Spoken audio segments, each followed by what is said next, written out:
আরো একটি কার্ড ভেস্তে গেল বৈষম্য বিরোধীদের এবং ডক্টর ইউনূস সরকারের। বৈষম্য বিরোধীরা জড়িয়েছিল বাংলাদেশ সেনাবাহিনীর নাম, কিন্তু ফল হলো উল্টো। বাংলাদেশের সেনাবাহিনী একটা যুদ্ধে আছে। এদিকে এবার সেনাপ্রধান চূড়ান্ত সিদ্ধান্ত নেন, ভয়ঙ্কর অবস্থা করবেন তার বিরোধীদের। সরাসরি হাসনাতের উপর অ্যাকশন নেন।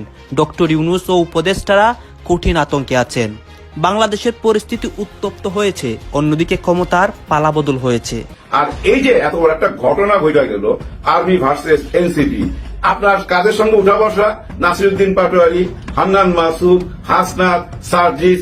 একজনে বলছে যে সার্জিস আর হাসনাতের কথার মধ্যে যে কোনো একজন মিথ্যা কথা বলতেছে। শুধু ইউনূসকে দেখলে অনেকে ভাববেন এই লোকটা নিপার ভদ্রলোক, ভাজা মাছটি উল্টে খেতে জানে না, অর্থনীতিবিদ, আবার নোবেল পুরস্কার জয়ী। তাই শান্তির নোবেল পুরস্কার জয়ী ইউনূস বাংলাদেশকে নরকের দেশে পরিণত করেছেন এবং অবশ্যই ধর্ষণের দেশ। কি ধরনের সরকার তৈরি হবে? আমার মনে হয় এই মুহূর্তে প্রাথমিকভাবে সরকার যেটা তৈরি হবে সেটা সামরিক বাহিনী, তারা নিজেদের হাতে ক্ষমতাটা নিয়ে নেবে। এবং সেনাবাহিনীর মতো একটা বড় অংশ তারাও কিন্তু চাই শেখ হাসিনা এসে ক্ষমতা গ্রহণ করুন। আমি বলেছিলাম না 23শে মার্চে নিয়ে নেবে ক্ষমতা সেনাবাহিনী। দেখুন আমার কথা কতটা সত্যি। সেনাবাহিনী নিয়ে আলোচনা যেন কোনোভাবেই থামতে চাইছে না। আমরা দেখতে পাচ্ছি বিএনপির চেয়ারপারসন তারেক রহমান, তিনি বিশাল বড় একটা দাবি করেছে এই সেনাবাহিনীর বিষয় নিয়ে, এবং দাবির যে তীর সেটা সরাসরি একেবারে সমন্বয়কদের বুকে এইভাবে গেঁথে দিয়েছে এবং মানে হাটে হাড়ি ভাঙার মতো অবস্থা করে দিয়েছে। বাংলাদেশ আর্মি আমাদের দরকার নাই। আমরা কি মুজিব বাহিনী তৈরি করার কথা বলেছি, না রক্ষী বাহিনী তৈরি করার কথা বলেছি, নাকি বলেছি আরেকটা র্যাব তৈরি করো? আমরা কিন্তু একটাও বলি না। সেনা সদর দপ্তরে একদম ঊর্ধ্বতন যারা আমাদের অফিসাররা আছেন, জেনারেল, লেফটেন্যান্ট জেনারেল, এই লেভেলের বা র্যাঙ্কিং অফিসার যারা আছেন, তাদের নিয়ে একটা বিশেষ বৈঠক করেছিল সেনাপ্রধান জেনারেল ওয়াকারুজ্জামান। তারপর তিনি বললেন যে বাংলাদেশে জরুরি অবস্থা জারি হতে পারে। ইভেন সেনাপ্রধান সেনা সদর দপ্তর থেকে সারা বাংলাদেশে তাদের উদ্দেশ্যে তিনি একটা জরুরি বার্তা। আসসালামু আলাইকুম এভরিওয়ান, সবাই কেমন আছেন? আশা করছি সবাই ভালো এবং সুস্থ আছেন। ভিডিওর টাইটেল এবং থাম্বনেল দেখে আপনারা ইতিমধ্যে বুঝতে পেরে গিয়েছেন ভিডিওটি কতটা গুরুত্বপূর্ণ হতে যাচ্ছে। তো সম্পূর্ণ পুরো বিষয়টি দেখার জন্য ভিডিওটি এক মুহূর্ত না টেনে সম্পূর্ণ দেখে আসুন। তবে চলুন শুরু করি। দপ্তরে একদম ঊর্ধ্বতন যারা আমাদের অফিসাররা আছেন, জেনারেল, লেফটেন্যান্ট জেনারেল, এই লেভেলের বা র্যাঙ্কিং অফিসার যারা আছেন, তাদের নিয়ে একটা বিশেষ বৈঠক করেছিল সেনাপ্রধান জেনারেল ওয়াকারুজ্জামান। তারপর তিনি বললেন যে বাংলাদেশে 24 তারিখে জরুরি অবস্থা জারি হতে পারে। ইভেন সেনাপ্রধান সেনা সদর দপ্তর থেকে সারা বাংলাদেশের সেনাবাহিনীর যতগুলো শাখা আছে, যতগুলো ডিভিশন আছে, যতগুলো সেকশন আছে, সেনা অফিসাররা আছেন, তাদের উদ্দেশ্যে তিনি একটা জরুরি বার্তা দিবেন। তারপরে দেশবাসীর মধ্যে একটা গুঞ্জন তৈরি হলো যে সাম্প্রতিক পরিস্থিতির প্রেক্ষাপটে আসলে কি জরুরি অবস্থা জারি হতে যাচ্ছে? আসলে কি সেনা সমর্থিত সরকার গঠিত হতে যাচ্ছে? আবারও কি 1-11 ফিরে আসতে যাচ্ছে?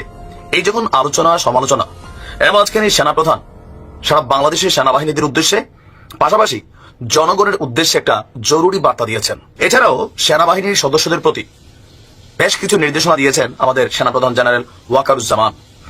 সেনাবাহিনীর প্রধান বলছেন, বর্তমান পরিস্থিতিতে যে দায়িত্ব এবং নিষ্ঠার সাথে সেনাবাহিনী কাজ করছে, তা তিনি প্রথমে আমাদের যারা অফিসার্স আছেন বা সোলজার্স আছেন তাদের প্রশংসা করে তিনি বলছেন, দেশের আইন শৃঙ্খলা পরিস্থিতি, নানা ধরনের অপপ্রচার, গুজব, উস্কানিমূলক বক্তব্য সহ বিভিন্ন বিষয়ে সেনাবাহিনীকে টার্গেট করা হচ্ছে।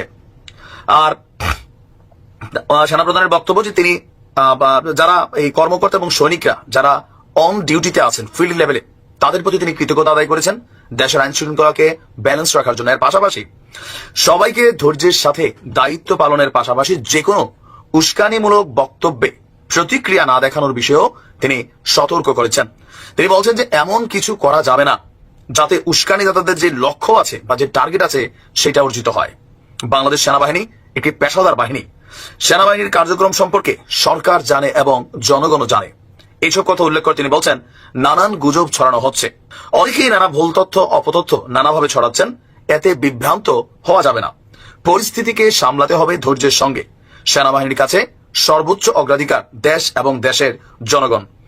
আর ওনার বক্তব্য হচ্ছে যে সামনে ঈদ নিয়েও বক্তব্য দিয়েছেন। সবচেয়ে জরুরি যে বার্তাটা তিনি দিয়েছেন যে সেনাবাহিনী ক্ষমতা গ্রহণের কোনো পরিকল্পনা করেনি এবং কি সেনাবাহিনী কখনো ক্ষমতা গ্রহণও করবে না, বা এই ধরনের উচ্চাভিলাষ সেনাবাহিনীর নেই। সেনাবাহিনীর সাথে যেই আমরা যদি দেখি যে সেনাবাহিনীর বিরুদ্ধে বা সেনাবাহিনীর বিপক্ষে যে অবস্থাটা, এইটা শুরু হয়েছে 5ই আগস্টের পর থেকে। আপনার অনলাইন অ্যাক্টিভিস্ট ডক্টর পিনাকি, তিনি যখন সেনাপ্রধানকে নিয়ে একের পর এক ভিডিও বানাচ্ছেন, তার যারা সমর্থক আছেন তারা কিন্তু বিষয়গুলোতে উৎসাহিত হচ্ছেন। আর এজ এ রেজাল্ট আমার মনে হয় যে পিনাকি দা ছাড়া ওইভাবে সেনাপ্রধানের বিরুদ্ধে, মানে সাংবাদিক ইলিয়াস অল্প, ডক্টর কনক সরওয়ার এবং পিনাকি তারাই সবচেয়ে বেশি ভূমিকা রাখছেন সেনাপ্রধানের বিপরীতে একটা মত তৈরিতে। বিএনপির চেয়ারপারসন তারেক রহমান তিনি বিশাল বড় একটা দাবি করেছে এই সেনাবাহিনীর বিষয় নিয়ে, এবং দাবির যে তীর সেটা সরাসরি একেবারে সমন্বয়কদের বুকে এইভাবে গেঁথে দিয়েছে এবং মানে হাটে হাড়ি ভাঙার মতো অবস্থা করে দিয়েছে। যেমনটা আমরা জানি যে এই ষড়যন্ত্রটা কে বা কারা করছে সেনাবাহিনীকে নিয়ে এবং কিসের জন্য করছে সেটাও আমরা জানি। করছে মোহাম্মদ ইউনুস, ওই হচ্ছে ওই সুৎখোর বুড়ো, ওই হচ্ছে মাস্টার মাইন্ড, সর্বনাটের গুরু হচ্ছে ওই। এই যে ক্যাম্পেইনটা চালানো হয়েছে সেনাবাহিনীকে জনগণের সামনে দাঁড় করানোর জন্য এবং তার মধ্যে থেকে আওয়ামী লীগকে তুলে আওয়ামী লীগকে নিষিদ্ধ করার যে বিশাল একটা মাস্টার পরিকল্পনা করা হয়েছে, সেটার পিছনে একদম মাস্টার মাইন্ড হচ্ছে এই ইউনুস, বুড়োভাম ইউনুস। এবং কেন করা হচ্ছে সেটাও আমরা জানি। তো সেটারই এখন আর কি জানার পর, সবই তো জানেন তারেক রহমান এবং আমরা সবাই জানি, কেউ মুখ খুলছি কেউ খুলছি না, কিন্তু তারেক রহমান দেখছি এখন মুখ খুলেছে এবং ভদ্রভাবে বলতে পারেন সমন্বয়কদেরকে সাবধান করে দিচ্ছে। খুব স্বল্প ভাষায় কথাগুলো তিনি বলে বোঝাতে চেয়েছেন সমন্বয়কদেরকে। তিনি বলছেন সেনাবাহিনীকে জনগণের মুখোমুখি করিয়ে দেওয়ার চেষ্টা হচ্ছে, তারেক রহমান বলেছেন। তিনি বলছেন কয়েকদিন আগেও আমরা দেখেছি সংস্কার এবং নির্বাচনকে মুখোমুখি দাঁড় করানো হয়েছে, যে সংস্কার নাকি নির্বাচন, সেখান থেকে প্রস্তাব এসেছে আগে সংস্কার তারপর নির্বাচন। তো সেটাই তিনি বলছেন যে সংস্কার নাকি নির্বাচন, এই বিষয়টা নিয়ে মুখোমুখি দাঁড় করানো হয়েছে। ঠিক একইভাবে এখন আমরা স্পষ্ট দেখতে পাচ্ছি সেনাবাহিনীকে জনগণের মুখোমুখি করানোর চেষ্টা করা হচ্ছে এবং কারা করছে সেটাও আমরা বুঝতে পাচ্ছি। আর এর পিছনে তাদের নিশ্চয়ই বড় কোনো ষড়যন্ত্র আছে, এমনটাই দাবি করেছে তারেক রহমান। সুতরাং তারেক রহমান তিনি তো বুঝতে পাচ্ছেন কে বা কারা করেছে। এখানে বর্তমান পরিস্থিতিতে তো আর নামটা উল্লেখ করা যাবে না, নয়তো কাল সকালেই হয়তো তার বাড়িঘর ভাঙতে চলে যাবে। তো সুতরাং তিনি তাদের উদ্দেশ্যে এই কথাগুলো বলেছে, তো আমরা বুঝতে পারছি। সুতরাং এর পরবর্তীতে ব্যাপক বড় একটা ফাইট হতে চলেছে, কারণ এর পিছনে যে ষড়যন্ত্রটা আছে সেই ষড়যন্ত্রটা বিএনপির ইতিমধ্যেই বোঝা উচিত যে সেই ষড়যন্ত্রটা অন্য আর কিছু নেই। সেই ষড়যন্ত্রটা হচ্ছে কিভাবে আপনাদেরকে হারিয়ে এই যে কিংস পার্টিটা তৈরি হয়েছে আগামী নির্বাচনে, যদি এখন সিওরিটি নেই যে আওয়ামী লীগ নির্বাচনে অংশগ্রহণ করবে কিনা, আর এই আওয়ামী লীগকে নিয়ে সেনাবাহিনীকে জনগণের সামনে দাঁড় করানোর যে বিষয়টি হয়েছে, আওয়ামী লীগ ফেরার হলে এই ইউনুস, সুৎখোর ইউনুস, এই আপনাদের মতো নেতা, আপনাদের কথায় আওয়ামী লীগ ফিরবে না। আওয়ামী লীগের যখন ফেরার হবে, আওয়ামী লীগ নিজের ক্ষমতায় সসম্মানের সঙ্গে ফিরবে। বাংলাদেশের সেনাবাহিনী একটা যুদ্ধে আছে। এই কথাটা শোনার পরপরই সঙ্গত কারণে আপনাদের মনে প্রশ্ন জাগবে যে বাংলাদেশের সেনাবাহিনী আবার কোথায় যুদ্ধ করছে, কার বিরুদ্ধে যুদ্ধ করছে, কার সাথে যুদ্ধ করছে। দর্শক, সেনাবাহিনী প্রধান জেনারেল ওয়াকারুজ্জামান আর্মি একটি যুদ্ধে আছে এই তথ্যটি জানিয়ে বলেছেন যে যুদ্ধে কোনো অস্ত্র ব্যবহার হয় না, কোনো অস্ত্র লাগে না, নৈতিকতা, উইজডম, কৌশল এইসব দিয়ে এই যুদ্ধটি করা হয়। একই সঙ্গে তিনি সেনাবাহিনীর এই যে যুদ্ধ, সেই যুদ্ধে বিজয়ী হবার একটি সীমারেখা, একটি গন্তব্য তিনি এঁকে দিয়েছেন, যেখানে পৌঁছলে, যেটি বাস্তবায়িত হলে মনে হবে সেনাবাহিনী জয়ী হয়েছে, যুদ্ধ জয় হয়েছে। জেনারেল ওয়াকারুজ্জামানের সেই সীমানাটি কি, সেই গন্তব্যটি কি, যেখানে গেলে মনে হবে বাংলাদেশের সেনাবাহিনী বিজয়ী হয়েছে, এই বিষয় নিয়ে কথা বলবো। তিনি নিজেই এই তথ্যগুলো উপস্থাপন করেছেন সোমবার ঢাকায়। তিনি যে অফিসার্স অ্যাড্রেস দিয়েছেন সেনাবাহিনীর সদস্যদের উদ্দেশ্যে, সেখানে তিনি এই কথাগুলো বলেছেন। দর্শক, আপনারা জানেন যে গত দুদিন ধরে বাংলাদেশের বাইরে যেখানে বাংলাদেশিরা বসবাস করে সর্বত্রই সবার মনোযোগ ছিল, আগ্রহের কেন্দ্রবিন্দু ছিল বাংলাদেশের সেনাবাহিনী। ক্যান্টনমেন্টে কি হচ্ছে, সেনাবাহিনীর ঊর্ধ্বতন কর্মকর্তাদের বৈঠক হচ্ছে, সেনাবাহিনী প্রধান সব সেনা সদস্যদের উদ্দেশ্যে ভাষণ দিবেন, কি হবে সেখানে, জরুরি অবস্থা জারি হচ্ছে কিনা, ইমার্জেন্সি কোনো গভর্নমেন্ট হচ্ছে কিনা, এইসব নিয়ে নানা রকম জল্পনা কল্পনা হয়েছে। আমার সঙ্গে যাদেরই কথা হয়েছে আমি তাদেরকে স্পষ্ট করে বলছি যে এই সব কোনো কিছুই হচ্ছে না, কারণ হওয়ার কোনো কারণ নাই। কিন্তু সবাই সংশয়ে থেকেছেন, সবাই কৌতূহল নিয়ে থেকেছেন। দর্শক, শেষ পর্যন্ত অনেকে হতাশ হয়েছেন, বাট অনেকেই, অধিকাংশ মানুষই স্বস্তি পেয়েছেন যে কোনো অপ্রীতিকর, অস্বস্তিকর, অনাকাঙ্ক্ষিত কোনো পরিস্থিতির উদ্ভব হয়নি, বরং যেই উদ্বেগ মানুষের মনে তৈরি হয়েছিল তার আপাতত একটা শান্তিপূর্ণ পরিস্থিতি তৈরি হয়েছে বলে আমাদের কাছে মনে হয়েছে।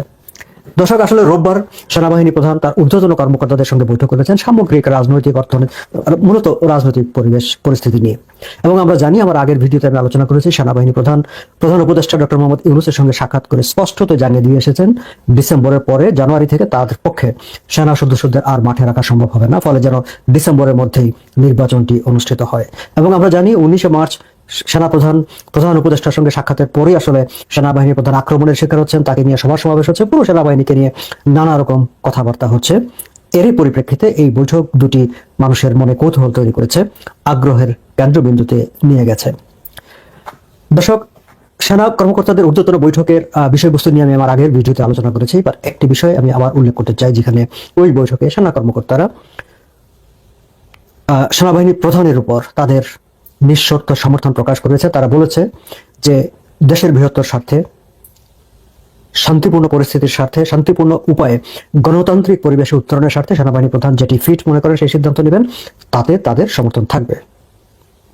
এবং সেনাবাহিনী প্রধানের যে মূল লক্ষ্য তিনি যেটি বলছেন, পরের দিন সোমবার অফিসার্স অ্যাড্রেসেও তিনি যেটি বলেছেন, সেটি হচ্ছে ultimate victory for the army will be, সেনাবাহিনীর জন্য চূড়ান্ত শেষ বিচারে শেষ পর্যন্ত বিজয় সেটি হবে successful conduct of fair elections. অনেকে ফোন দিছে, আমাকেও কয়েকজন ফোন দিছে যে ভাই কি হইতে যাইতেছে, শুনলাম শেখ হাসিনা নাকি অলরেডি ইন হয়ে গেছে। এর মধ্যে শেখ হাসিনারও একটা অডিও কল ফাঁস হয়েছে।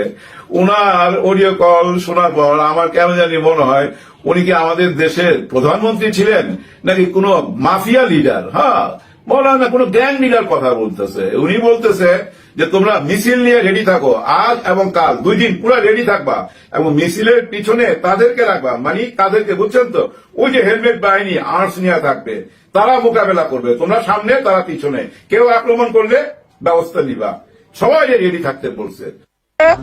এই স্বাধীনতার দিনে সবাই যে যেখানে আছো নিজেদের মতো করে এখনো আমি বলবো কালকের থেকেও রেডি থাকবা, পরশুদিন থেকেও রেডি থাকবা, যখনই দেখবা প্রয়োজন হবে সঙ্গে সঙ্গে সবাই একসাথে মিছিলে নেমে পড়বা।